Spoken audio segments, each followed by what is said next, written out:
Selamat malam Bapak dan Ibu, selamat datang di Monday Talk and Sharing Session pada malam hari ini dengan topik pembahasan kita yaitu IT Audit in Public Sector Organization. Sebelum kita mulai, mari kita dengarkan sama-sama dulu sambutan dari Bapak Erikman selaku Program Director Aisaka Indonesia Chapter. Waktu dan layar dipersilakan Bapak. Oke, makasih Mbak Dela. Bapak, Ibu, teman-teman, rekan-rekan, terima kasih sudah join di MTS kita di bulan Juni ini online ya, again setelah bulan lalu kita uh, kopdar ya di AWS. Nah, sekarang kita ya masuk ke online lagi. Hopefully next 2 months kita bisa kopdaran lagi gitu ya di sesi yang lain lagi gitu. Nah, untuk sesi kita pada sore sebelumnya juga saya mewakili dari Second Chapter mengucapkan selamat Hari Raya Idul Adha untuk Bapak, Ibu, rekan-rekan, teman-teman yang merayakan. Semoga ibadah kurbannya berkah untuk Bapak, Ibu, dan keluarga. Nah, untuk sesi kita di malam hari ini, di MTS bulan Juni ini, kita mau fokus Bapak, Ibu ke area yang mungkin kalau seingat saya gitu ya, tahun ke belakang ini agak-agak jarang, topik-topiknya agak-agak jarang. Fokus tetap di IT audit ya di area IT GRC, tapi specifically di public sector organization gitu. Dan uh, malam hari ini kita kedatangan narasumber kita yang luar biasa, uh, Mbak Nur Imroatun Solihat, yang biasa sih saya sama Mbak Nur ini panggilannya Mbak Im ya.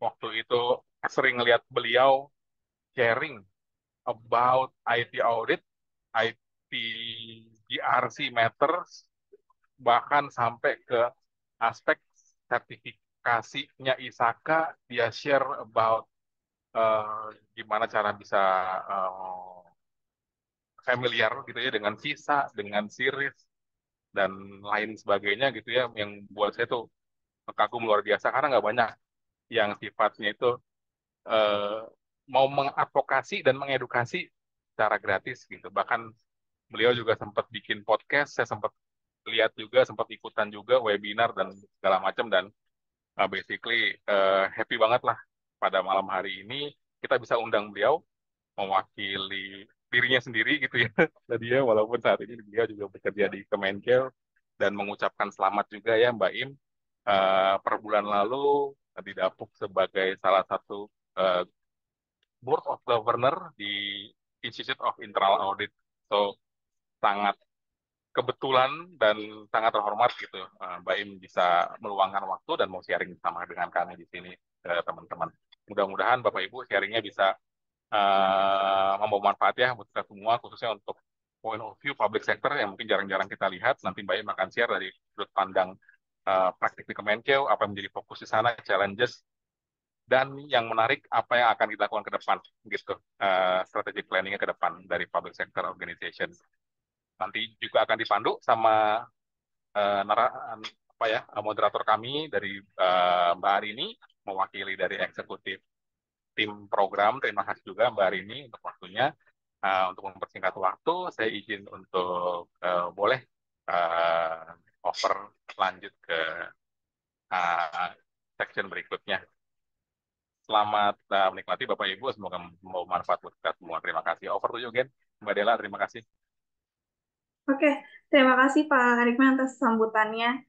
Oke, mari kita perkenalkan terlebih dahulu moderator kita pada malam hari ini. Ada Ibu Nimade Arini Wijayanti Putri. Beliau merupakan internal auditor PT Jasa Marga dan merupakan bagian dari Program Office Eksekutif Aisaka Indonesia Chapter. Beliau juga sudah berkecimpung di 2021 sampai saat ini di internal audit, internal IT, internal auditor di PT Jasa Marga, kemudian di 2023 sebagai program Office Eksekutif Aisaka Indonesia Chapter, dan di 2020 merupakan sebagai Department Head of IT Control and Monitoring di PT Jasa Marga juga. Beliau beliau merupakan lulusan dari University of Manchester di Master of Management and Information System. Dia lulus dari Institut Teknologi 10 November di Informasi Sistem. Beliau juga sudah tersertifikasi CISA, COVID-5F, KIA, IRCA, dan CIA. Oke, silakan Ibu Arini untuk melanjutkan. Terima kasih. Ya, terima kasih Mbak Dela. Terima kasih juga Mas Erik tadi sebagai Board of Director kami ya di program eksekutif program di ISAKA Indonesia. Di sini saya membantu atau berpartisipasi menjadi moderator. Nah, sekarang giliran saya untuk memperkenalkan narasumber kita atau speaker kita yang sangat luar biasa. Jadi Mbak Iim ini dulu dia adalah mentor saya waktu saya mengambil CIA di IIA Indonesia. Jadi Mbak Nur Imro'atun Solihat ini atau saya biasa panggilnya Mbak Iim itu punya pengalaman yang cukup luar biasa dari tahun 2017 sampai 2022 sebagai IT auditor, kemudian di tahun 2023 menjadi senior IT auditor, kemudian 2024 sampai sekarang menjadi IT Audit Team Leader. Itu sangat luar biasa sekali di Kementerian Keuangan Republik Indonesia. Kemudian untuk education-nya atau pendidikan untuk Mbak Iim ini itu juga uh, luar biasa ya. Beliau ini sebagai apa namanya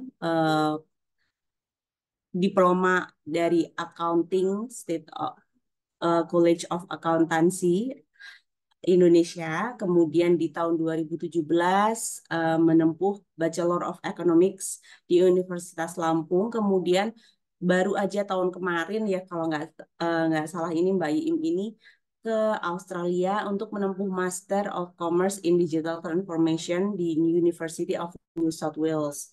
Kemudian sertifikasinya ini banyak sekali, ada CIA, ada CISA, terus ada CGEIT, terus ada TRIS juga, CAPM, CC, COVID-5 Foundation, ITIL, ISO 22301 2012 dan banyak lagi. Untuk mempersingkat waktu ya, karena ini materinya sangat bagus sekali dan mungkin akan sangat bermanfaat bagi kita semua, terutama di era digital transformasi ini. Mari kita langsung aja perdengarkan atau kita apa ya simak bersama-sama materi dari Mbak Iim. Silakan Mbak Iim. Baik, terima kasih Mbak Arini. Assalamualaikum warahmatullahi wabarakatuh. Selamat malam dan salam sejahtera bagi kita semua.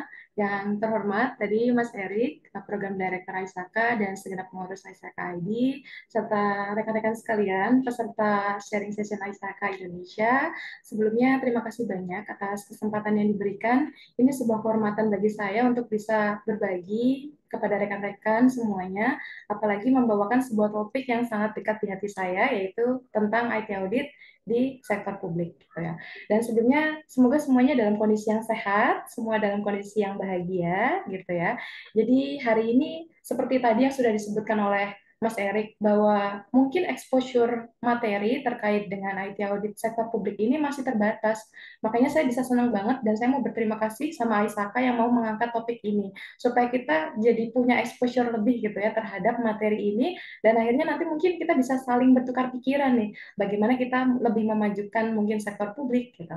Nah, oke, jadi saya langsung saja mungkin akan sharing layar saya. Oke, jadi tadi sudah disebutkan ya bahwa materi yang akan saya bawakan hari ini adalah IT audit di sektor publik atau sektor pemerintahan. Dan kenapa sih kegiatan ini menjadi penting? Kenapa kita perlu untuk melakukan kegiatan audit TI di sektor publik? Karena kita ingin mewujudkan yang namanya public value. Jadi bagaimana kita mewujudkan manfaat, mewujudkan nilai yang sebesar-besarnya bagi masyarakat kita, bagi warga negara kita. Dan untuk itu kita perlu juga jagain proses transformasi digitalnya untuk melindungi nilai yang ingin kita capai dalam mewujudkan public value tersebut. Jadi tadi sudah sedikit dikenalkan, nama saya Nuri Muratun Solihat, tapi orang-orang biasanya manggil saya Iim, jadi silakan kalau mau memanggil Iim. Tadi sudah dikenalkan sedikit juga, saya saat ini menjadi IT Audit Team Leader di salah satu kementerian.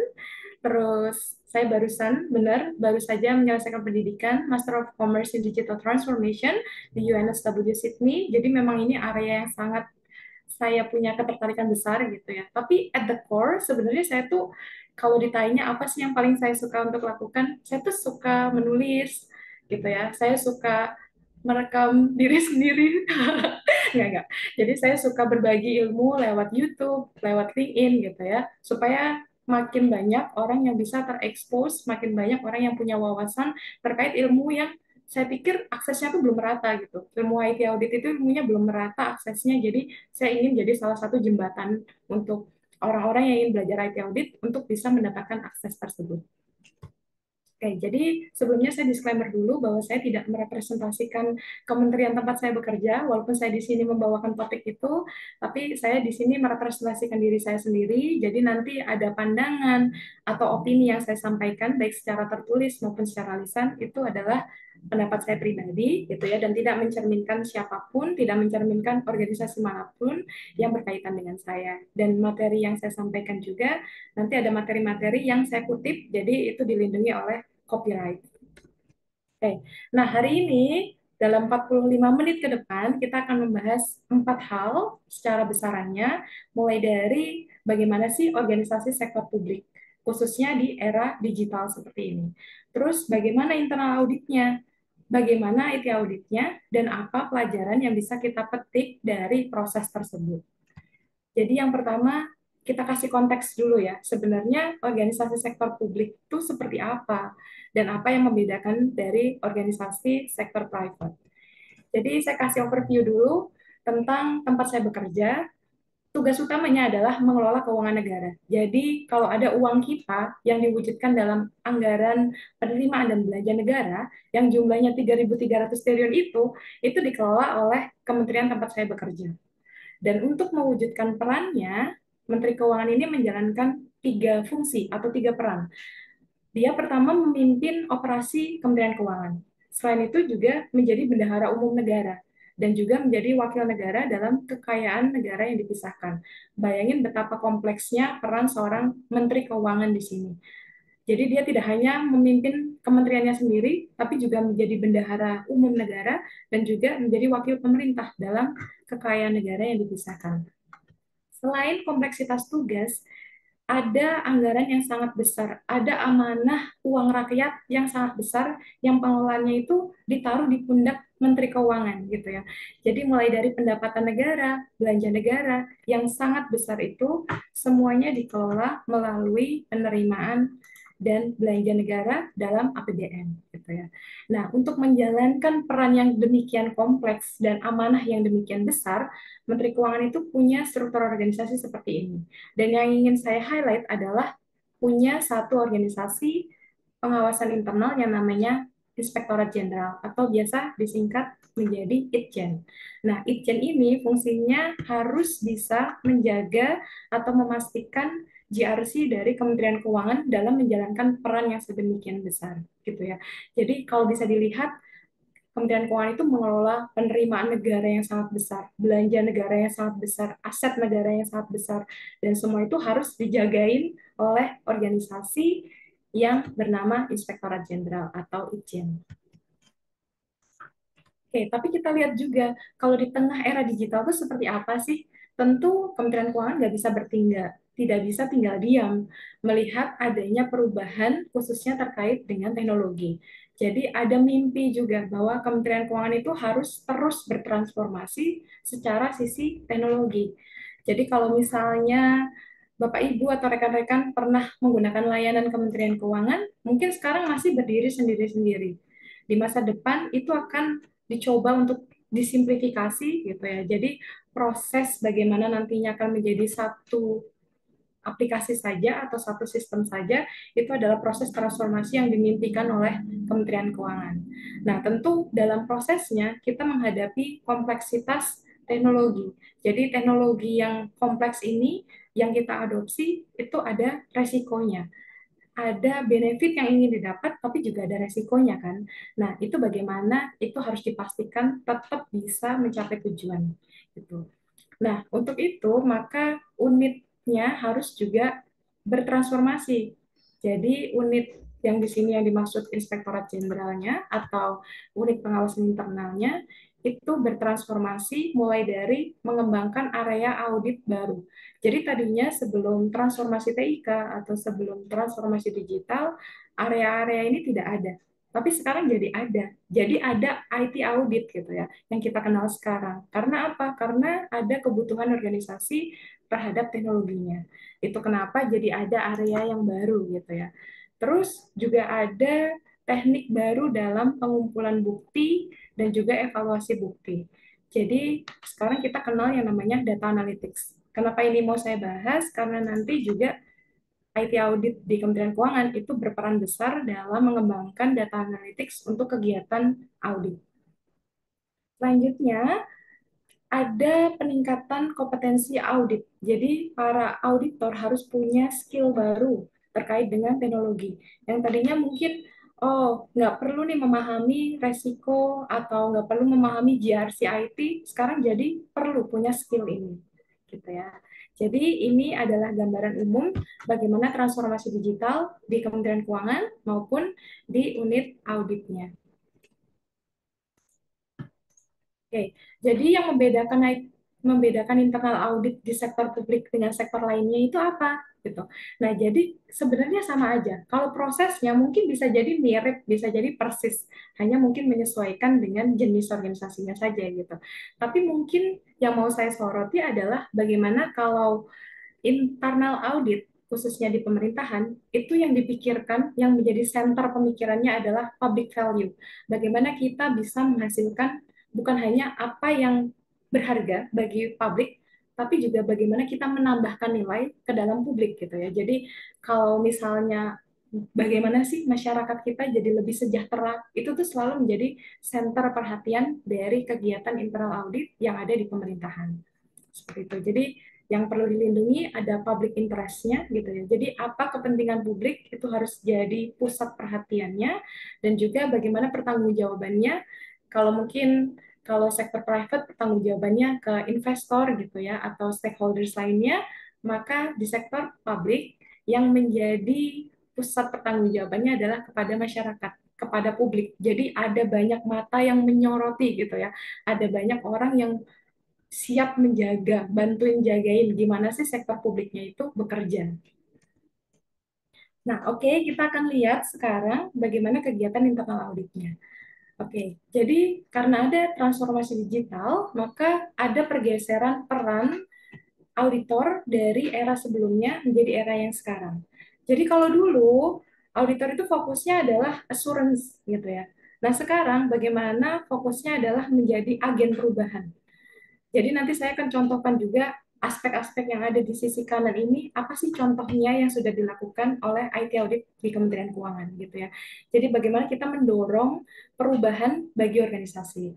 Selanjutnya, analisis yang tadinya sifatnya memperhatikan masa lalu, jadi digeser. Sekarang kita menganalisis tidak hanya masa lalu, tapi juga menganalisis apa yang ada di depan dan bisa menyarankan apa yang seharusnya dilakukan oleh organisasi.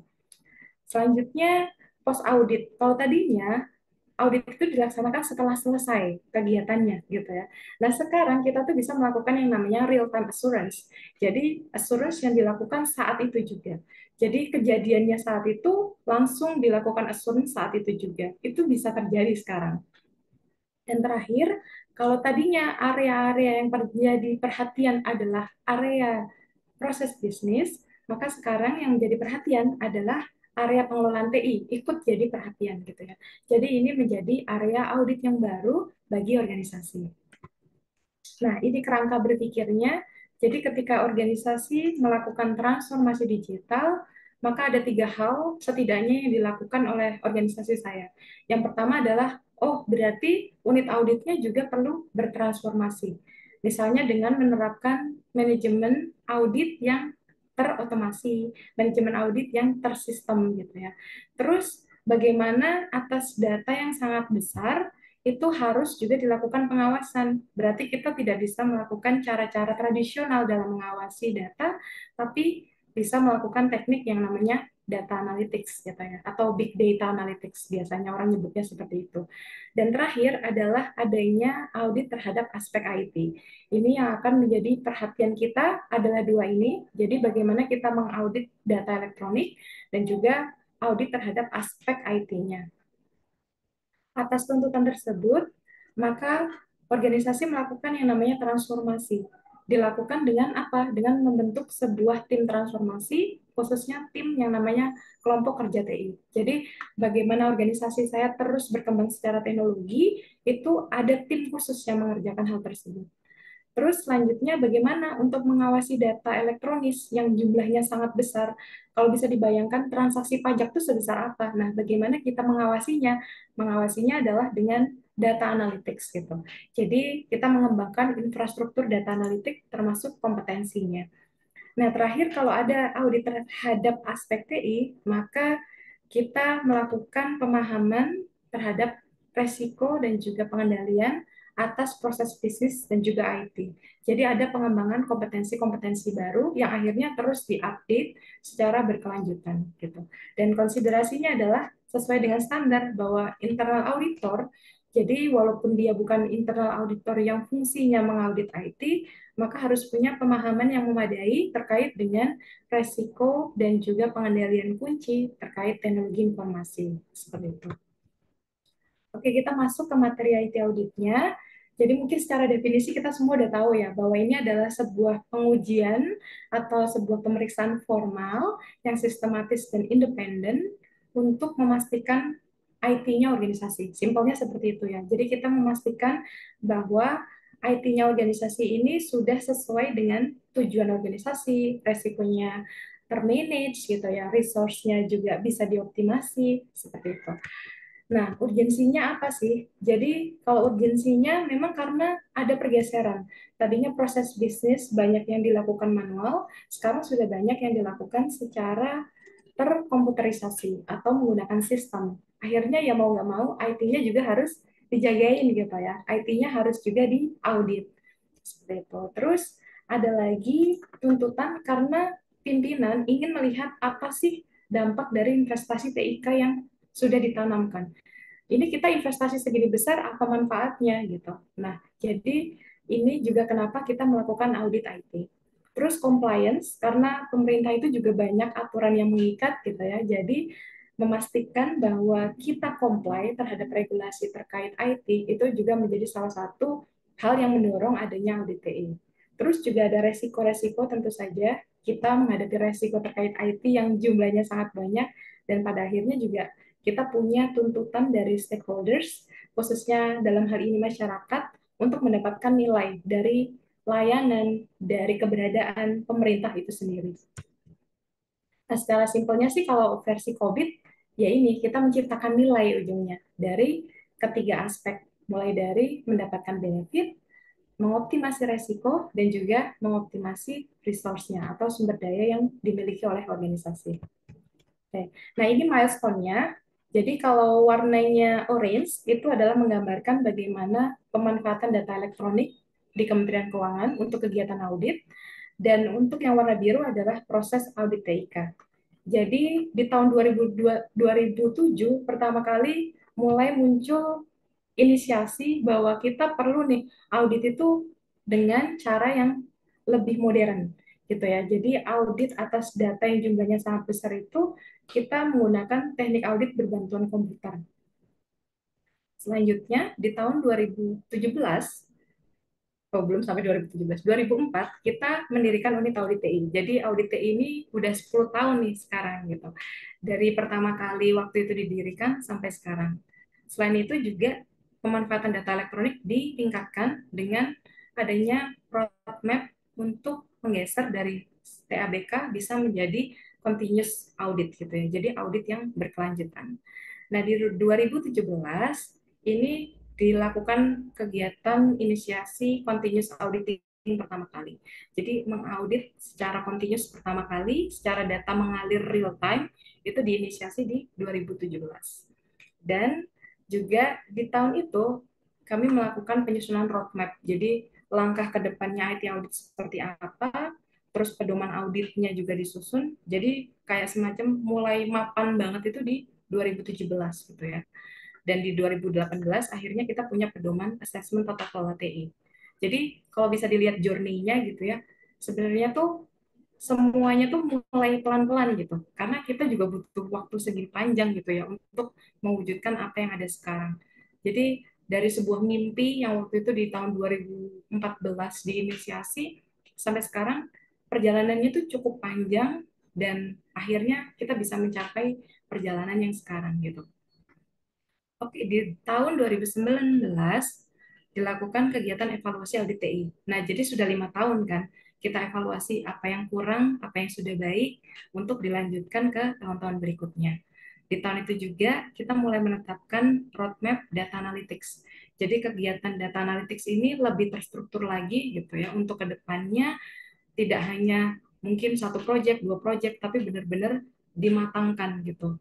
Targetnya seperti apa, dukungan infrastrukturnya seperti apa gitu ya. Termasuk dengan membangun war room atau ruang semacam ruang untuk menganalisa data itu sudah disiapkan. Nah, termasuk di sini ada pengembangan review LK, jadi review laporan keuangan di seluruh unit di Kementerian Keuangan yang jumlahnya sangat banyak itu sekarang sudah terotomasi dalam sebuah sistem yang datanya mengalir secara real time. Gitu. Nah, di tahun 2020 salah satu milestone yang menarik adalah Kementerian Keuangan akhirnya tuh punya kompetisi data analytics. Yang waktu itu yang menginisiasi adalah unit pengawasan internalnya, yaitu Itjen. Dan yang menarik apa? Karena waktu itu akhirnya dari organisasi muncul kesadaran yang sangat besar bahwa ternyata pemanfaatan data itu yang memang penting gitu. Jadi waktu itu sampai engagement dari pimpinan kami itu sangat tinggi dan akhirnya data analytics itu jadi inisiatif strategis. Ini yang pengen saya sebutkan sebagai gimana sih audit ini tidak hanya melakukan kegiatan audit, tapi yang kami pikirkan setiap hari adalah gimana sih kita bisa membangun budaya yang lebih bagus buat organisasi, gimana kita bisa menjadi agen perubahan bagi organisasi. Salah satunya dengan ini, penyelenggaraan data analytics competition. Nah, di tahun 2021, setelah kesadaran pemanfaatan data itu jadi tumbuh pesat, maka mulai dilaksanakan yang namanya review data governance. Jadi datanya kalau mau dimanfaatkan, governance-nya harus bagus gitu ya. Jadi akhirnya mulai dilakukan yang namanya review data governance. Dan juga ada mulai ditetapkan bagaimana kita mengaudit menggunakan data analytics. Kayak di tahun 2022, milestone yang menarik adalah ada yang namanya pengembangan predictive analytics. Jadi bagaimana kita memprediksi sesuatu di masa depan berdasarkan data itu dijalankan di tahun ini.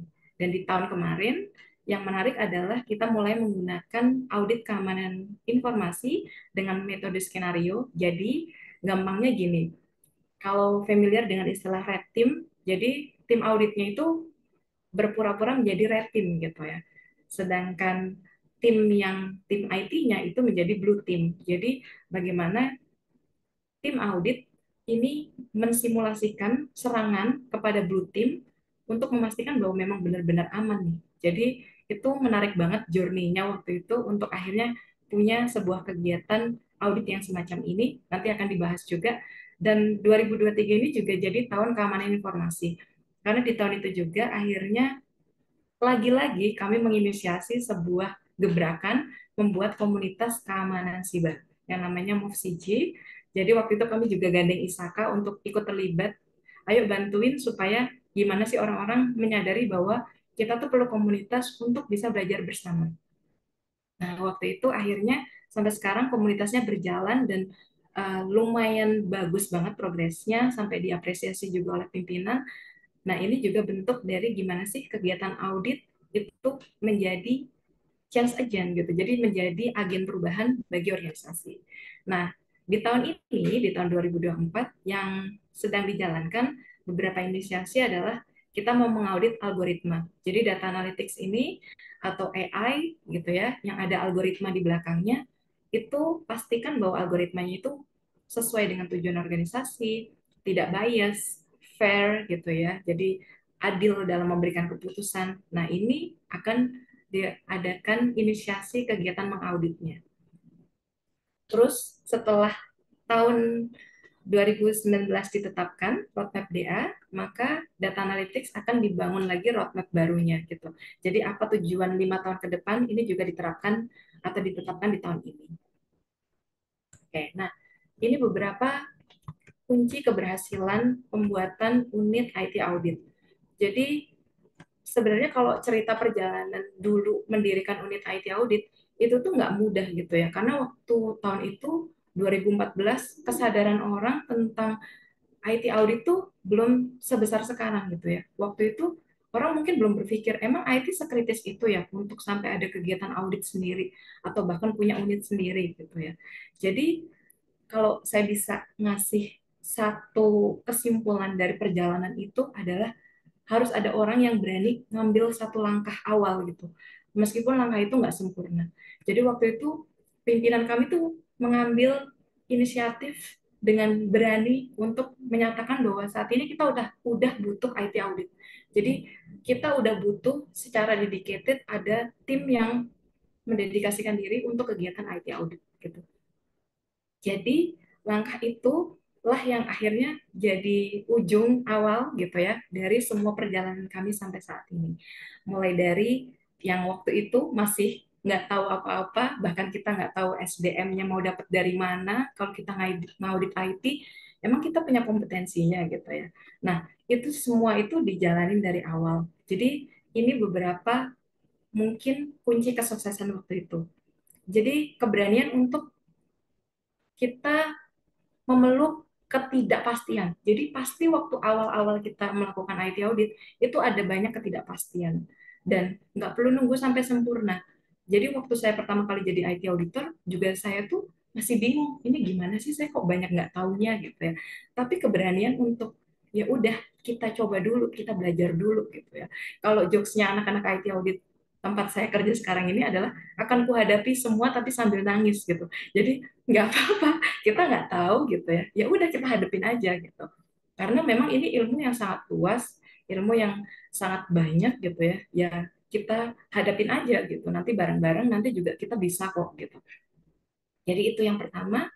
Terus juga waktu itu langkah yang dijalankan adalah kita punya kajian. Jadi kajian untuk penerapan unit IT audit. Mulai dari bagaimana sih kondisi awalnya gitu ya. Apakah kondisi awal kita tuh udah cukup atau belum untuk menjalankan sesuatu.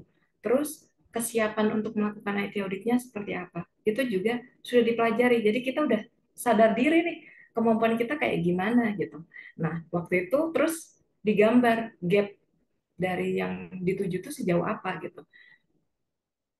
Dan dari gap itu kita tetapkan yang namanya roadmap. Jadi kita tahu kemana kita mau pergi dan bagaimana kita bisa sampai sana. Jadi misalnya audit apa yang pertama mungkin harus dilakukan, ilmu apa yang harus dipelajari duluan, itu ditetapkan di roadmap. Terus juga yang sangat penting dan sangat kritikal waktu itu adalah dukungan dan support dari top management. Jadi akhirnya setelah berhasil gitu ya meyakinkan pimpinan bahwa sekarang tuh kita udah butuh IT audit nih gitu. Waktu itu juga saya kira ini unit IT audit pertama yang ada di sektor publik. Jadi kan susah ya meyakinkan dukungan untuk sesuatu yang pertama kali. Kita nggak punya contoh nih. Unit-unit lain tuh belum punya IT audit, terus tiba-tiba kita ngusulin ke pimpinan kita. Kita pengen dong, atau kita butuh nih ada IT audit gitu. Nah, tapi untungnya setelah kita berhasil berkomunikasi, berdiskusi gitu ya, akhirnya ada dukungan. Dan itu menjadi salah satu faktor yang membuat keberhasilan dari IT audit unit di Kementerian Keuangan. Nah, yang paling menarik mungkin adalah proses bagaimana grooming talentanya.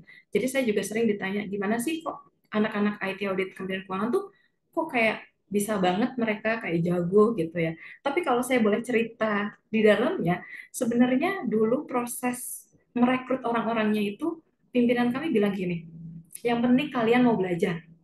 Tuh, kita nggak disaratin bisa IT, kita yang penting mau belajar gitu. Jadi buat pimpinan kami itu lebih penting orang mau belajar dulu gitu. Yang penting punya keinginan besar, punya keingintahuan terhadap ilmu IT, nanti kita bisa belajar bareng-bareng. Termasuk saya waktu itu juga dibilang nanti belajar bareng-bareng. Jadi kalau orang melihat saya sekarang, wah sertifikasinya udah panjang, ilmunya udah gini gini gini. Tapi saya tuh mulai dari orang yang nggak tahu apa-apa juga, dan itu mulainya dari dibilang sini belajar bareng gitu. Jadi nggak apa-apa dalam proses perjalanan mungkin kita tuh nggak tahu awalnya, tapi nanti kalau kita mau belajar kita bisa jadi tahu gitu. Dan dalam proses itu juga yang saya pengen apresiasi adalah pimpinan unit audit TI itu ngasih contoh. Jadi mereka tuh ya punya sertifikasi, mereka tuh ya belajar gitu ya, benar-benar hands on bantuin timnya gitu. Jadi melihat keteladanan semacam itu, waktu itu bikin saya ngerasa, wah saya juga harus punya kisah nih, karena leader saya punya kisah gitu. Itu tuh leadership tuh penting banget ternyata. Jadi ketika kita melihat leader kita mau belajar, leader kita mau kerja keras untuk dapat sertifikasi, kita juga akhirnya termotivasi. Training dan sertifikasi itu penting di awal, khususnya ketika orang mempertanyakan, emang kalian ngaudit IT ada kompetensi apa gitu. Nah, ini bisa didapatkan kepercayaan dari klien kita kalau kita punya sertifikasi, kita juga training dan akhirnya punya kemampuannya seperti itu. Nah, yang juga menarik dari tim kami adalah peer learning-nya. Sangat kuat banget. Jadi, kayaknya nggak ada hari di mana kami tuh nggak diskusi. Nggak ada hari di mana kami tuh nggak diskusi, nggak ada hari di mana kami nggak belajar ilmu baru, hanya sekedar dari obrolan. Jadi, misalnya kita baca artikel, kita sharing, atau kita punya keingintahuan sesuatu, kita tanyain, dan nanti didiskusikan bersama-sama. Itu juga jadi faktor yang membuat akhirnya kompetensinya tuh terus naik setiap hari. Jadi itu, dan terakhir yang saya suka adalah kami tuh saling nguatin satu sama lain dengan bilang, percaya deh sama perjalanan kamu. Semua orang juga lagi kerja keras, dan kamu nanti akan sampai. Itu yang selalu menguatkan kami untuk akhirnya belajar terus. Oke, nah gambarannya seperti apa sih pembagian timnya gitu ya. Jadi kalau 2019 sampai 2023 update terbarunya adalah membagi streamnya menjadi 4. Stream itu kayak spesialisasi gitu loh. Jadi mulai dari tata kelola TI, terus information security, ada integrated IT audit, nanti akan saya jelaskan apa itu integrated IT audit, dan yang terakhir ada koordinasi pengembangan data analytics. Nah, mulai tahun ini disimplifikasi menjadi 3 karena semua IT auditor yang ada di tempat saya bekerja itu sudah punya pengetahuan IT governance. Akhirnya IT governance-nya dilebur ke semuanya gitu. Jadi sambil melakukan audit keamanan informasi, dilihat juga dong IT governance-nya. Sambil ngawasin data, dilihat juga dong IT governance-nya seperti itu. Oke, nah gambaran resminya, jadi sebentar saya lihat jam, takut kelewat waktunya. Oke, nah jadi kalau prosesnya sebenarnya sama ya, seperti audit yang lain. Audit TI itu ya sama, mulai dari planning, terus ada pekerjaan di lapangannya gitu ya, terus ada proses pelaporannya, dan akhirnya ada follow up-nya. Prosesnya tuh persis sama kayak proses-proses audit yang lainnya, mau itu audit keuangan, audit operasional, itu ya kurang lebih mirip ya prosesnya. Aisaka juga menyebutkan proses yang sama gitu, jadi mulai dari perencanaan, terus ada field work-nya gitu ya, dan akhirnya ada proses pelaporannya, termasuk kalau perlu ada follow up-nya. Nah, ini kita bedah satu-satu. Jadi kalau IT audit yang pertama ada di Kementerian Keuangan itu adalah IT governance. Jadi mungkin kita semua udah familiar ya, areanya seperti apa. Nah, ini area-area yang sudah dilakukan di Kementerian Keuangan, yang dilihat apa saja, mulai dari IT governance secara general gitu ya. Terus ada project manajemennya, bisnis continuity-nya juga kita lihat gitu ya. Pengelolaan infrastruktur, uh, audit data center juga sudah pernah gitu. Jadi IT governance ini adalah biasanya audit yang permulaan. Jadi unit-unit yang baru berdiri itu biasanya ngelakuinnya IT governance dulu gitu ya, sambil biar dapat capture kematangan dari IT organisasinya. Nah, terus kalau keamanan informasi, sekarang yang terbaru adalah tadi yang saya sebutkan sebagai dengan metode red team. Jadi auditor ini berperan seolah-olah menjadi penyerang. Jadi blue team-nya ini tidak tahu bahwa dia sedang diserang gitu ya saat ini. Atau kalau metodenya ingin dikonfirmasi, dikasih tahu dulu juga bisa gitu. Tapi ini adalah skenario seolah-olah kita tuh menjadi penyerang terhadap blue team kita atau terhadap orang-orang IT di organisasi kita atau terhadap sistem IT yang ada di organisasi kita. Seperti itu. Jadi ini juga salah satu inovasi yang baru setelah setelah selama bertahun-tahun melakukan audit keamanan informasi ya SMKI gitu. Kita mengaudit sistem manajemen keamanan informasi. Sekarang udah pakai metode yang baru dan tahun ini juga dilanjutkan kita menggunakan sistem audit seolah-olah kita menjadi penyerang. Nah, ini tadi yang sudah saya sebutkan. Kalau misalnya audit TIK terintegrasi itu gimana sih gitu. Jadi audit TIK terintegrasi itu simpelnya adalah bagaimana kita mengaudit aplikasi proses bisnis. Jadi kenapa disebut terintegrasi? Karena kita butuh pemahaman proses bisnis dan itu biasanya bekerjanya, ngauditnya itu bareng dengan tim audit proses bisnisnya gitu ya. Jadi kita biasanya barengan berjalan bersama gitu ya. Jadi biar pemahaman proses bisnisnya dapat, pemahaman terkait dengan IT-nya juga dapat. Nah, ini jadi biasanya prosesnya seperti ini. Dari mulai pemahaman proses bisnisnya, terus kita walk through aplikasinya dan pengumpulan user experience, terus baru identifikasi resiko dan pengendaliannya, baru kita uji dan kasih rekomendasi. Nah, ini contohnya, jadi area yang biru ini adalah area proses bisnis, dilakukan oleh auditor proses bisnis. Sedangkan yang area pengelolaan TIK-nya, seperti aplikasinya, terus juga pengendalian umumnya, itu yang menjadi ruang lingkup audit TIK terintegrasi. Jadi ini audit yang sifatnya kayak setengah-setengah gitu loh. Setengah melihat proses IT-nya, setengah juga melihat proses bisnisnya. Tujuannya apa? Karena memang sekarang kan proses bisnis ini banyak yang didukung oleh aplikasi. Jadi mau nggak mau kita nggak bisa melihat proses bisnis sebagai proses bisnis, aplikasinya sebagai aplikasi. Tapi lebih baik kalau auditnya itu digabungkan sebagai sebuah audit yang terintegrasi. Nah, terakhir adalah kegiatan koordinasi pengembangan data analytics. Jadi, tim audit TI juga mengkoordinasikan pengembangan data analytics. Jadi, yang mengembangkan ada di tim-tim lain, tapi kami mengkoordinasikan karena kebetulan memang timnya punya kompetensi untuk mengembangkan ya. Jadi, kami mengkoordinasikan prosesnya, mengarahkan kemana, proyek apa yang sebaiknya dikerjakan gitu ya, dan sebagainya. Nah, ini jadi contohnya kita punya aplikasi penerima negara, punya aplikasi belanja negara, seperti itu. Nah, ini dikembangkan proyek-proyek data analytics-nya bisa sifatnya continuous, bisa sifatnya prediktif, bisa preskriptif, dan akhirnya value-nya apa? Value-nya adalah bisa mendeteksi anomali. Jadi kalau misalnya ada kecurangan, potensi kecurangan misalnya, itu bisa diketahui karena ada anomali yang terdeteksi terus kita konfirmasi. Seperti itu.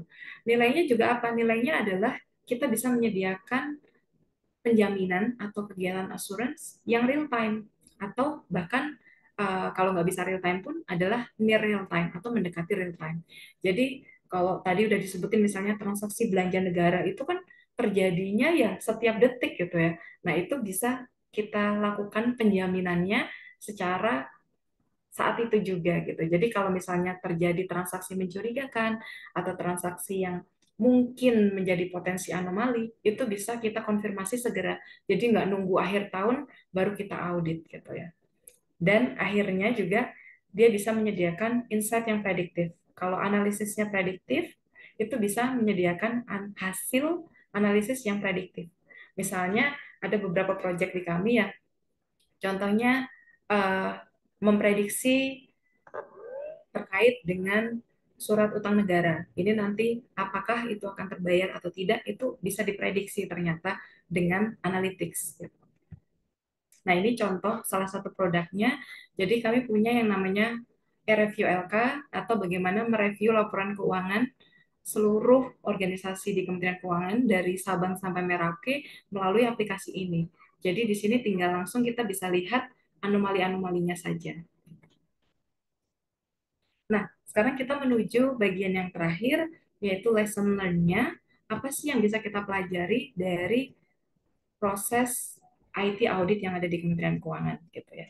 Jadi yang pertama adalah setelah sekian lama saya mempelajari apa sih yang bikin IT audit ini berjalan dengan baik gitu ya. Karena kami tuh melihat stream, jadi tadi stream ya ada 4 stream atau 3 stream atau spesialisasi itu sebagai satu kesatuan. Kami nggak pernah melihat diri kami sendiri-sendiri. Oh, keamanan informasi sendiri, pengembangan data analitik sendiri, audit terintegrasi sendiri. Tidak, kami melihat diri kami itu sebagai satu tim IT audit. Itu kayak keluarga banget gitu loh. Jadi akhirnya kami tuh apa-apa tuh diselesain bareng, bisa didiskusiin bareng. Dan itu menurut saya pelajaran yang berharga banget, karena di mana lagi kita bisa melihat sebuah tim yang segitu kompaknya untuk belajar bareng dan menyelesaikan hal-hal bareng, terus berbagi insight bareng, bergerak bareng gitu. Dan juga melihat unit yang ada di unit kami itu sebagai satu kesatuan. Jadi kalau tadi udah disebutkan, audit aplikasi itu nggak berdiri sendiri. Audit aplikasi itu dijalankan bersama tim proses bisnisnya, tim audit proses bisnisnya. Nah, unit audit TI dengan unit audit proses bisnis itu melihat dirinya sebagai satu kesatuan. Itu adalah pelajaran yang menurut saya sangat berharga karena kita tuh hidup di era kolaborasi dan koordinasi. Kita nggak bisa maju sendirian zaman sekarang. Jadi kalau kita mau maju bareng, itu akan jauh lebih mudah ternyata perjalanannya. Terus lesson learn yang kedua juga saya pengen menekankan pentingnya peran leaders. Jadi leaders yang ngasih kami mimpi dari 2014, kami dikasih mimpi bahwa suatu saat nanti IT audit kita akan besar, IT audit kita akan jadi IT audit yang berpengaruh, itu udah ditanamkan mimpinya dari 2014. Jadi saya bisa dengan senang hati bilang setelah 10 tahun dari perjalanan itu, kami sampai di sini gitu. Bisa dibilang IT audit yang di sektor publik mungkin salah satu yang paling mature, salah satu yang paling mapan gitu. Nah, itu pentingnya kalau nanti mungkin ada unit yang ingin melakukan IT audit atau mendirikan unit IT audit, menurut saya penting banget untuk leaders-nya tuh bisa meyakinkan timnya bahwa kita tuh punya sebuah mimpi bersama. Terus selanjutnya, pelajaran yang juga tidak kalah penting adalah pentingnya berkomunikasi secara efektif. Dulu tuh salah satu yang selalu di-challenge oleh pimpinan kami adalah, coba gimana kamu jelasin itu ke orang yang bukan orang IT. Wah, itu kayak, oh iya juga ya. Kenapa saya selama ini kalau berkomunikasi kok mengasumsikan orang tuh tahu soal IT. Padahal audiens kita kebanyakan mungkin bukan orang-orang IT. Pengambil keputusan mungkin bukan orang IT gitu. Jadi, kalau kita mau melakukan IT audit dengan lebih memberikan nilai, harusnya kita bisa mengkomunikasikan juga apa yang ingin kita sampaikan secara efektif dengan cara yang mudah dimengerti oleh para pengambil keputusan, oleh para pemangku kepentingan. Nah, selanjutnya yang keempat yang juga selalu ditekankan adalah apa sih value proposition-mu? Itu selalu ditekanin banget. IT audit ini tuh apa sih nilainya? Apa sih yang bisa kita tambahkan? Makanya kita tuh selalu tadi mencari inisiatif baru, selalu kayak mendorong budaya baru di organisasi gitu ya. Dari mulai mendirikan komunitas, mendorong penggunaan data analytics, dan sebagainya, itu adalah value proposition yang ingin diajukan oleh tim IT audit, bahwa keberadaan kami di sini itu bermanfaat, itu ada nilainya, itu berpengaruh. Gitu. Dan terakhir, itu ada proses continuous reflection. Jadi kayak proses 5 tahunan, kami tuh ada proses di mana benar-benar evaluasi besar-besaran. Apa yang bagus, apa yang nggak bagus, apa yang perlu ditingkatkan, apa yang perlu dipertahankan, itu benar-benar dipelajari. Tapi secara kontinu ya, tidak hanya 5 tahun pun kita melakukan kegiatan tersebut. Tapi dari semua pelajaran, mungkin pelajaran yang paling berharga adalah yang dijalankan oleh semua personel IT audit di tempat saya bekerja adalah untuk menjadi nyaman dengan ketidaknyamanan. Posisi kita mengaudit sesuatu yang baru, teknologi yang terus berkembang, pasti itu nggak akan nyaman gitu. Tapi yang selalu ditekankan adalah nyamanlah dengan ketidaknyamanan itu. Saya yang nggak tahu apa-apa awalnya, ya harus nyaman gitu, harus ya udah nggak apa-apa saya jalanin. Terus sekarang ada hal-hal baru. Saya barusan dipindah by the way dari stream keamanan informasi ke stream audit terintegrasi. Dan itu kayak awalnya, aduh, saya nggak ngerti apa-apa lagi soal proses bisnis yang banyak itu gitu. Tapi ya harus nyaman gitu, karena progres kita, pertumbuhan kita itu datangnya dari ketidaknyamanan itu. Jadi itu yang selalu ditekankan untuk anggota tim yang ada di tim IT audit, nyamanlah dengan ketidaknyamanan, termasuk dengan ketidaktahuan, dengan kebingungan, ya nyaman aja, terus dicari tahu gimana caranya keluar dari kondisi tersebut. Oke, nah kalau secara personil, ini kalau saya nanya satu-satu gitu ya, kalian tuh apa sih yang menjadi pelajaran berharga, menjadi IT audit, khususnya di sektor publik? Mereka beberapa jawab sesuatu yang menyentuh hati saya, yaitu discover your why. Kamu tuh kenapa jadi IT audit di pemerintahan? Kenapa gitu? Jadi ada yang, oh saya tuh kalau melihat ketimpangan yang ada di Indonesia, saya tuh sedih. Jadi ini yang bisa saya lakukan. Saya harus memastikan pelayanan publik yang ada di Indonesia itu bersih, pelayanan publik yang ada di Indonesia itu efektif gitu ya, dan melayani beneran gitu. Dan itu bisa dilakukan dengan IT yang bagus, dengan sistem yang bagus, dengan aplikasi yang bagus gitu. Jadi yang mendorong orang-orang ini mau bekerja keras untuk terus mengembangkan diri, untuk melakukan auditnya dengan baik, karena mereka nemuin why-nya mereka, apa yang menjadi hal yang mendorong mereka untuk melakukan hal tersebut gitu. Terus ada juga yang bilang bahwa kamu harus soft sama diri sendiri. Artinya apa? Proses ini nggak gampang. Jadi kamu jangan terlalu keras, jangan terlalu kasar sama diri sendiri. Ya wajar kalau ada nggak taunya. Kalau kita ketemu klien, kadang kita bingung gitu ya. Ini ngomongin apa sih gitu. Ya, be soft gitu. Habis itu kamu pelajari, tapi pas prosesnya ya diterima bahwa ada hal-hal yang di dunia ini yang emang kamu nggak tahu gitu. Terus komunikasi tadi udah saya sebutkan ya, pentingnya mengembangkan kemampuan komunikasi, pentingnya untuk selalu update dengan perkembangan teknologi, kayak contohnya tadi ada AI, penerapan AI di organisasi saya yang mendorong untuk adanya audit algoritma. Nah itu ya mau nggak mau kan kita belajar ilmu baru gitu. Keempat, ini yang diajarin juga waktu saya awal gabung IT audit adalah pilih perang kamu. Kamu tuh mau berspesialisasi di apa gitu. Kamu nggak bisa menguasai semuanya, tapi kamu bisa menguasai yang kamu pilih gitu. Jadi waktu itu tuh kayak, oke, saya mau pelajari apa? Karena baru awal, oh saya mau belajar IT governance dulu deh gitu. Tapi yang jelas, choose your battle gitu. Jadi apa perang yang ingin kamu hadapi duluan gitu. Karena spesialisasi itu bisa terbentuk karena kita punya fokus nih. Jadi setelah, mungkin nanti bisa kita pindah dari satu fokus ke fokus lain setelah menguasai. Tapi tentu pada perjalanannya kita harus punya fokus supaya akhirnya kita bisa punya keahlian gitu. Nah, ini yang kelima adalah business minded. Jadi kadang kita lupa bahwa IT auditor itu harusnya kita memikirkan IT-nya, seolah-olah gitu ya. Tapi ternyata setelah perjalanan sekian lama, pelajaran yang penting adalah ternyata kita harus mikirin apa sih manfaat dari IT ini secara bisnis. Apa manfaat yang kita sebut rekomendasi itu bagi bisnis gitu ya. Kalau kita nggak bisa menerjemahkan itu ke bisnis, atau kita nggak bisa mengerti kebutuhan bisnis, bisa jadi mereka tuh nggak akan menerima kegiatan IT audit kita dengan lapang dada, dengan tangan terbuka gitu ya. Tapi kalau kita bisa membahasakan itu dengan bahasa bisnis, itu akan lebih mudah untuk diterima. Nah, ini juga kalau ditanya gimana proses belajarnya, jadi proses belajarnya anak-anak ini setelah saya perhatiin adalah mereka tuh strategik banget dalam proses belajarnya. Jadi mereka tuh selalu saling ngobrol, resource apa sih yang terbaik untuk belajar ilmu X gitu ya. Oh, kamu belajar mulai dari sini dulu, ke sini, terus ke sini, terus ke sini. Nah, jadi kita nggak menghabiskan terlalu banyak waktu untuk menavigasi resource yang sedemikian banyak gitu ya. Jadi itu yang dipelajari. Basicnya tentu penting, belajar dari basic. Jadi kami selalu diajarkan untuk belajar dulu dong dari basic, gitu ya. Tetap ingin tahu, walaupun kita merasa udah banyak tahu, tetap harus curious, tetap harus pengen tahu dan ngajuin pertanyaan. Jadi makanya saya bilang tadi diskusi itu terjadi setiap hari di tim kami karena memang kami itu selalu nanya hal baru atau pengembangan baru yang ada di organisasi kami maupun konteks yang ada di luar sana atau konteks global gitu.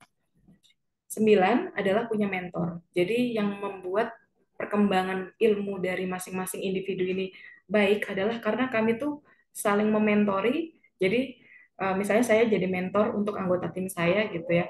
Nah, itu akan lebih mudah kan perjalanan mereka kalau mereka tahu apa yang pernah dilewati oleh mentornya dan dipraktekkan sekarang.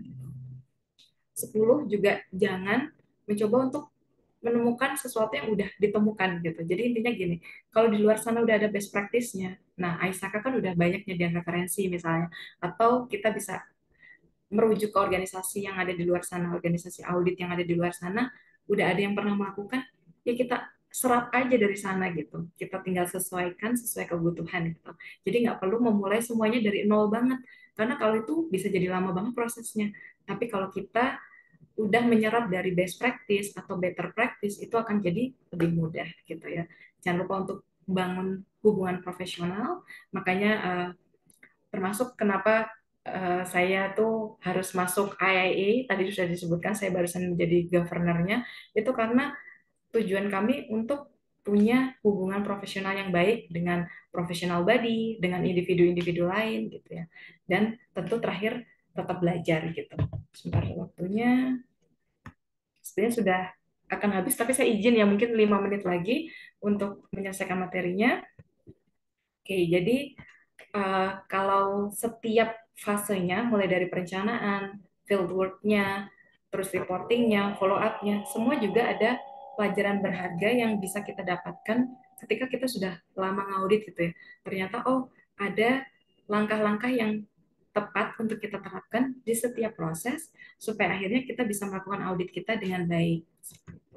Jadi karena waktunya sudah habis, saya izin untuk menutup, tapi silakan nanti kalau ada pertanyaan atau silakan kalau misalnya ada saran atau ada yang ingin disampaikan, silakan saja. Demikian materi dari saya. Saya mengucapkan terima kasih kepada tim IT Audit Kementerian Keuangan yang sudah membantu saya untuk menyusun materi ini dan memberikan insight untuk apa yang bisa saya sampaikan kepada rekan-rekan semua yang ada di sini. Demikian materi saya kembalikan ke Mbak Arini sebagai moderator. Terima kasih. Terima kasih Mbak Iim. Materinya sangat sangat bermanfaat sekali dan eh, keren banget sih. Saya baru melihat bahwa apa namanya di Kementerian Keuangan pun untuk membentuk suatu unit IT audit itu perjalanannya lumayan panjang dan banyak sekali obstacles yang eh, dilalui ya. Nah, ini mungkin dari partisipan di sini ada yang mau bertanya, silakan di kolom komentar atau nanti langsung raise hand aja. Ini ada satu titipan pertanyaan Mbak Iim ya dari Bapak Surya Utomo. Nah, ini terkait transformasi digital di Kementerian Keuangan ini. Apakah dapat ditiru oleh organisasi pemerintah yang memiliki anggaran dan pengembangan talenta yang terbatas? Lalu, strategi apa um, untuk yang misalnya memiliki paket hemat seperti itu ya, untuk instansi yang seperti itu tuh ada strategi apakah yang bisa dipakai gitu, seperti itu. Monggo Mbak Iin. Baik, terima kasih Mbak Arini, terima kasih Pak Suryo pertanyaannya. Oh sebentar, ternyata, oh dari tadi kamera saya mati ya? Maaf, maaf. Nggak apa-apa Mbak Iin. Wah baru sadar, sorry kabelnya ternyata kesenggol. Sebentar ya, saya nyalakan dulu. Baru sadar. Siap. Oke, nah pertanyaannya tadi menarik. Ini juga saya nggak bisa menafikan bahwa Kementerian Keuangan itu memang punya privilege ya. Kami punya privilege dari sumber, dari sisi anggaran, dari sisi SDM, itu harus diakui. Tapi sebenarnya yang ingin saya tekankan adalah itu juga kalau kita nggak bekerja keras juga nggak sampai gitu. Jadi intinya yang ingin saya sampaikan, kalau kita punya obstacles, pasti ada obstacles kok. Cuman kita cari caranya supaya gimana obstacle kita itu tidak menjadi apa ya, satu batu sandungan besar yang akhirnya menggagalkan kita mencapai tujuan. Jadi misalnya gini, kalau pengembangan talenta terbatas nih anggarannya. Oke, kami juga menghadapi kok keterbatasan itu. Akhirnya apa yang kami lakukan? Kami tuh ngelakuin yang namanya grooming internal. Jadi misalnya satu orang training di luar, nanti dia akan menggrooming teman-temannya. Seperti itu. Jadi anggarannya terbatas, tapi ya nggak apa-apa. Kita grooming, di internal gitu. Atau peer learning tadi yang udah saya sebutin. Jadi biasanya ada banyak yang belajar mandiri gitu. Nah, dari proses belajar mandiri itu akhirnya mereka masing-masing itu saling sharing dan akhirnya tadi menguatkan satu sama lain gitu. Jadi begitu ya. Mungkin ada keterbatasan anggaran untuk infrastrukturnya ya. Semua akan menghadapi obstacles. Tentu memang levelnya berbeda-beda. Cuman yang ingin saya sampaikan, kalau kita punya kemauan dan kita mau bekerja keras, kita cari caranya, nanti juga ketemu gitu. Intinya seperti itu. Terima kasih.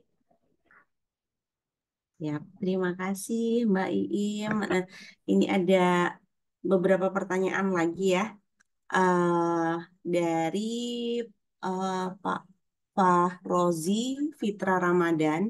Nah, ini mohon izin bertanya, apakah ada persyaratan tertentu dalam menentukan mentor dan bagaimana pendekatannya agar mendapatkan mentor tersebut? Terima kasih.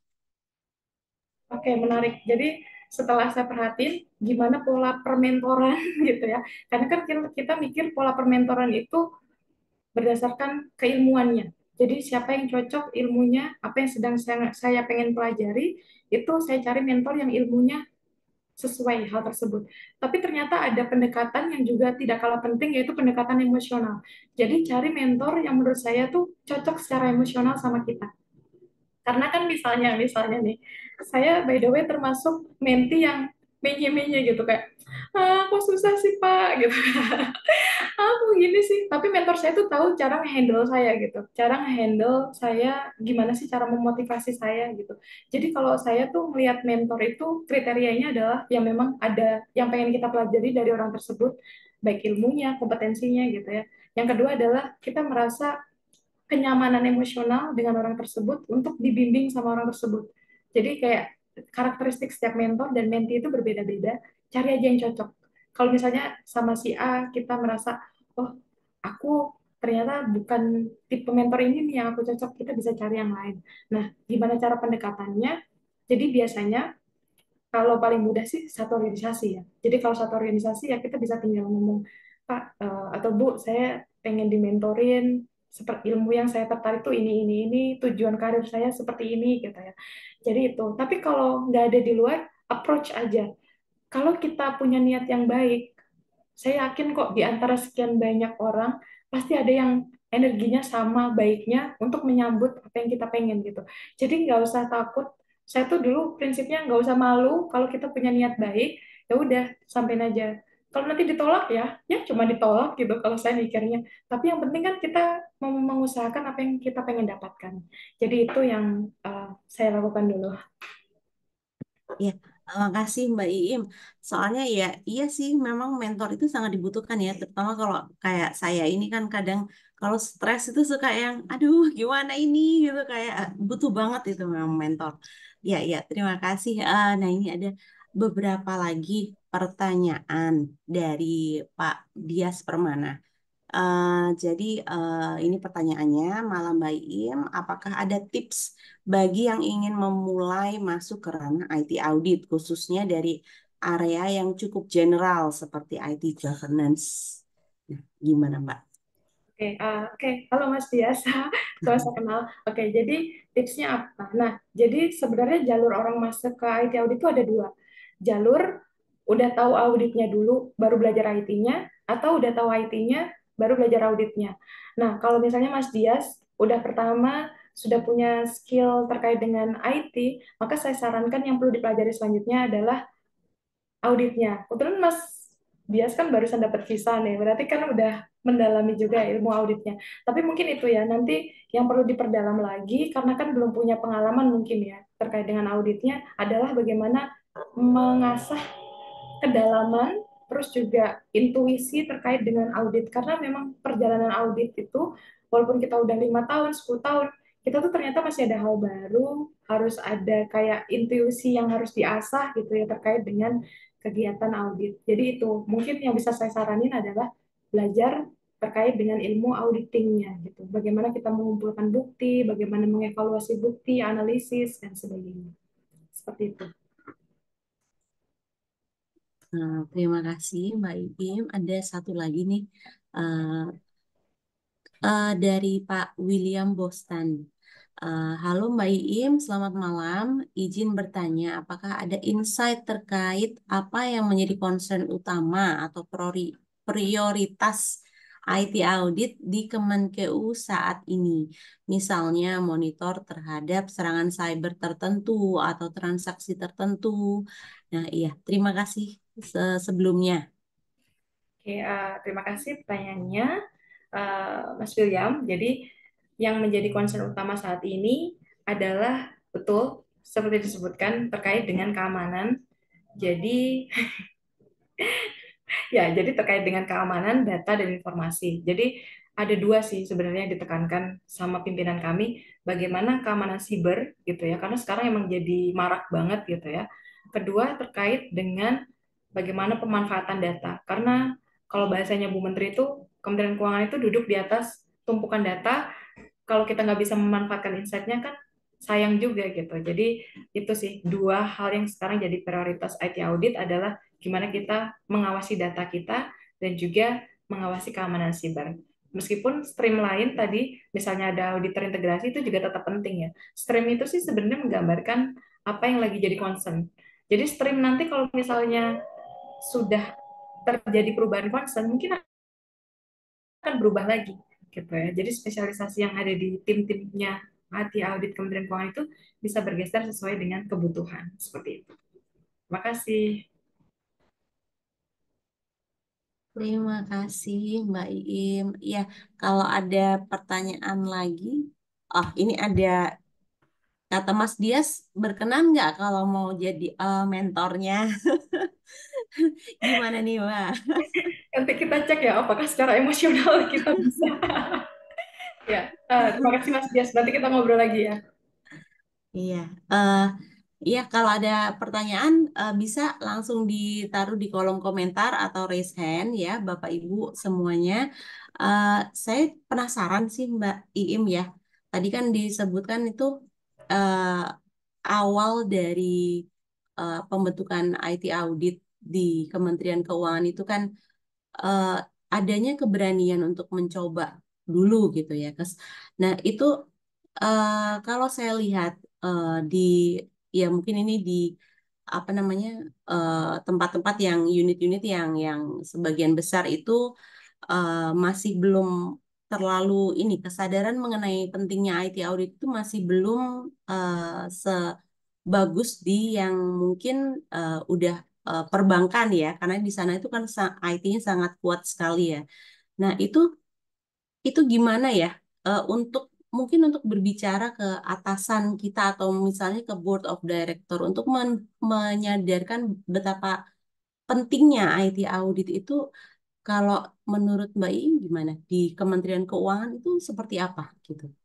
Oke, ya, yang pertama, makasih pertanyaannya. Jadi mungkin kita pertama harus perspektifnya memang bisnis ya, karena apapun itu kan ujungnya tujuan bisnisnya. Jadi kita harus bisa mengkomunikasikan apa sih pentingnya audit ini dijagain terhadap bisnis. Karena kalau kita gagal tadi mendefinisikan atau mentranslasikan pentingnya IT buat bisnis, biasanya juga orang-orang bisnis yang decision maker kan biasanya orang-orang bisnis ya. Mereka ya akan melihatnya kayak belum perlu gitu ya. Ya atau perlu tapi ya nggak perlu segitunya lah gitu.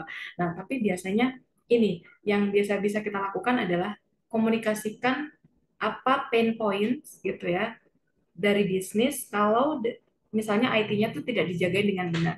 Misalnya gampangnya tuh kalau ada misalnya lihat organisasi lain terkena serangan cyber gitu, itu kan bisa jadi nih loh kemarin mereka misalnya harus bayar ransom sebesar sekian, atau lihat loh mereka sempat berhenti transaksinya sekian jam yang merupakan kerugian sekian. Jadi kita translasikan itu ke dalam bahasa bisnis gitu ya, yang artinya nanti mereka mulai ngerti oh ternyata IT itu memang ada kontribusinya terhadap bisnis gitu. Jadi pertama mungkin saran saya itu komunikasikan secara bahasa bisnis, dan gampangnya adalah cari pain point-nya. Kalau bisa internal. Jadi apa yang pernah terjadi di organisasi kita, terus waktu itu tuh kita misalnya menghandle-nya ternyata tidak sempurna gitu ya, atau sempat misalnya sistem kita down lama, atau transaksi kita sempat berhenti. Nah, itu bisa dijadikan bahan awal untuk menyampaikan ini loh kontribusi IT terhadap bisnis gitu. Iya, terima kasih. Soalnya di organisasi yang tempat saya bekerja pun ya, ya memang bukan publik ya, tapi lebih ke BUMN. Nah itu untuk kesadaran ya memang IT sekarang penting gitu. Cuman untuk di IT auditnya itu belum belum terlalu yang diiniin banget gitu. Bahkan untuk jumlah IT auditornya pun masih cuman terbatas sekali gitu untuk mencari ini apa talent untuk IT auditor itu memang sangat terbatas. Nah, ini relate juga dengan pertanyaan dari Pak Anjar Priandono. Jadi kira-kira ada nggak sih semacam rasio berapa idealnya jumlah IT auditor di sebuah perusahaan? Itu bagaimana, Mbak? Oke, rasio idealnya tuh sebenarnya dikembalikan ke kebutuhan organisasi ya. Jadi seberapa bergantung organisasinya terhadap IT kan beda-beda nih. Ada organisasi yang memang sangat bergantung sama IT, ada yang IT-nya masih supporting saja gitu ya. Jadi pertama kalau berbicara rasio menurut saya adalah balikin ke kebutuhan organisasinya. Jadi organisasinya selama ini tuh seberapa bergantung sama IT, seberapa besar resikonya gitu ya terhadap IT, resiko IT terhadap organisasinya. Jadi itu, tapi kalau saya boleh berkaca ke praktik yang dilakukan oleh organisasi saya itu sangat kecil sebenarnya. Jadi kalau ngomongin IT audit kemudian keuangan, by the way, kita ngawasin anggaran segitu besar dengan jumlah unit yang sangat banyak, tapi auditornya itu mulai dari level pimpinannya sampai level anggota timnya itu cuma sekitar berapa belas ya, atau sekitar maksimal 20 gitu. Nggak sampai deh kayaknya, nggak sampai 20. Jadi jumlah IT auditornya juga nggak terlalu banyak untuk ukuran organisasi yang segitu besar ya, yang saya sampaikan gitu. Jadi nggak apa-apa juga kalau misalnya unitnya memang tidak terlalu bergantung sama IT atau skala organisasinya tidak terlalu besar, nggak apa-apa juga kok IT auditornya sedikit. Yang penting nyasar ke resiko-resiko terbesar. Menurut saya itu yang paling penting.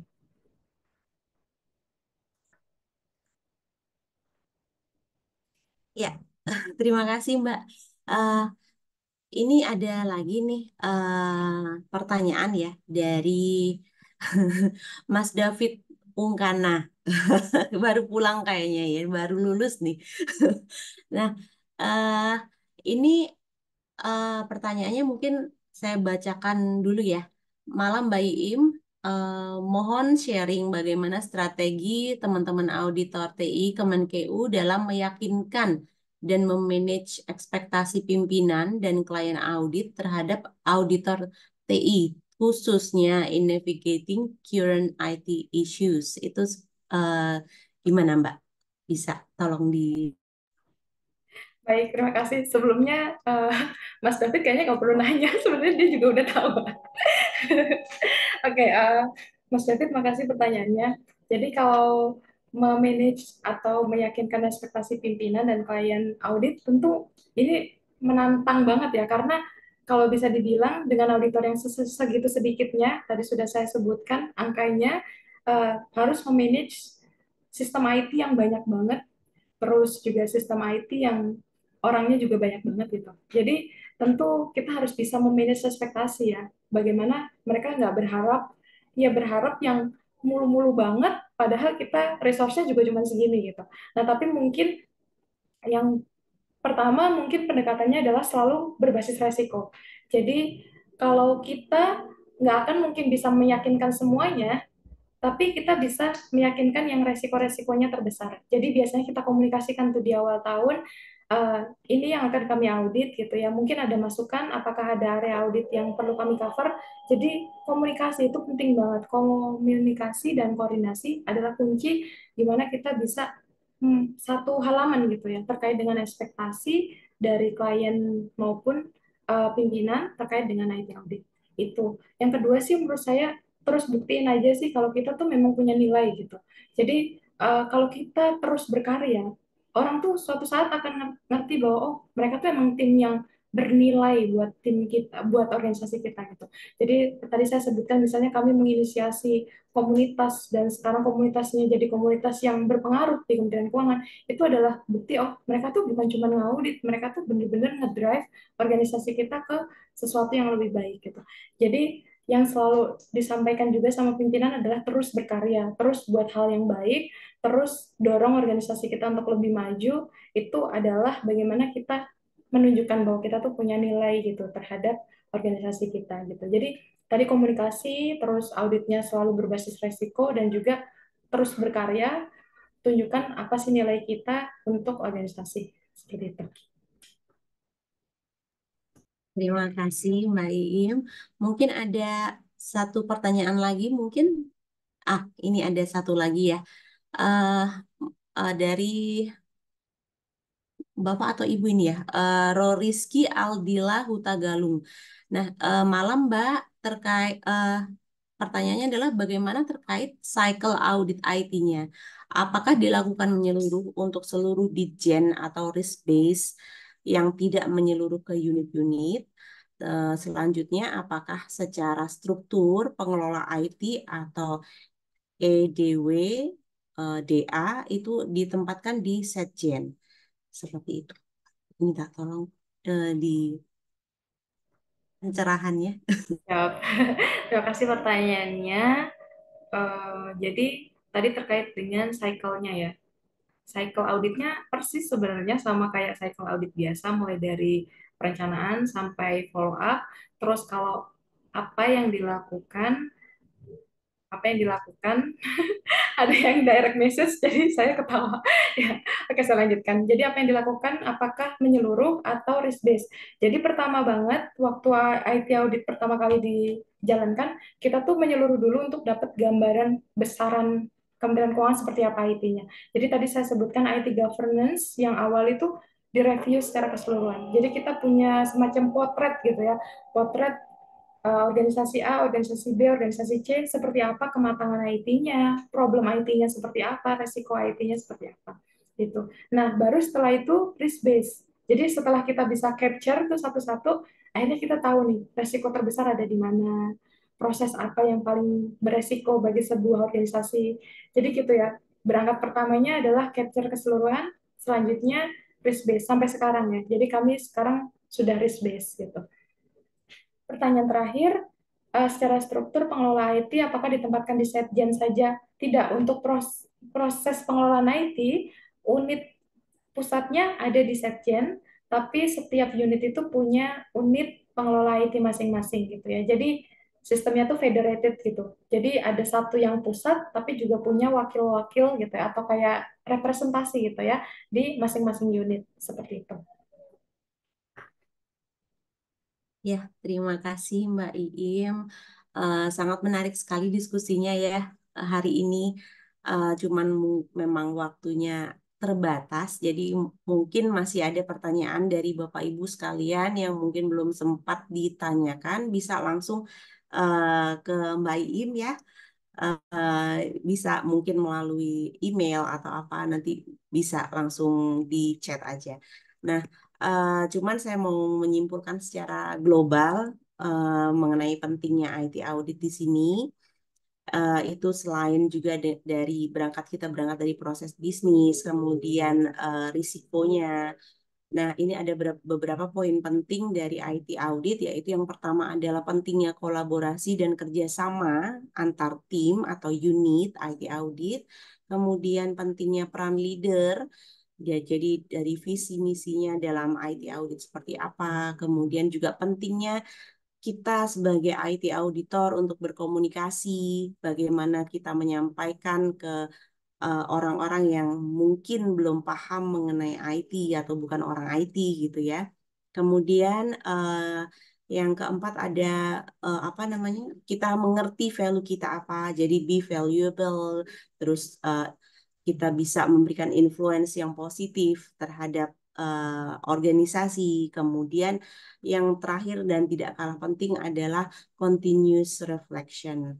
Nah, mungkin dari situ tadi ada global apa secara kesimpulan secara global mengenai IT audit eh, yang tadi kita sudah diskusikan bisa memberikan pencerahan banyak-banyak pencerahan. Kalau saya sih benar-benar itu sangat mencerahkan sekali ya karena memang pentingnya IT audit ini itu sebenarnya di setiap organisasi terutama untuk di era digital itu memang menjadi peran yang kalau bisa saya bilang itu adalah peran yang sangat penting dan mungkin itu adalah backbone untuk organisasi atau bisnis kita ke depannya.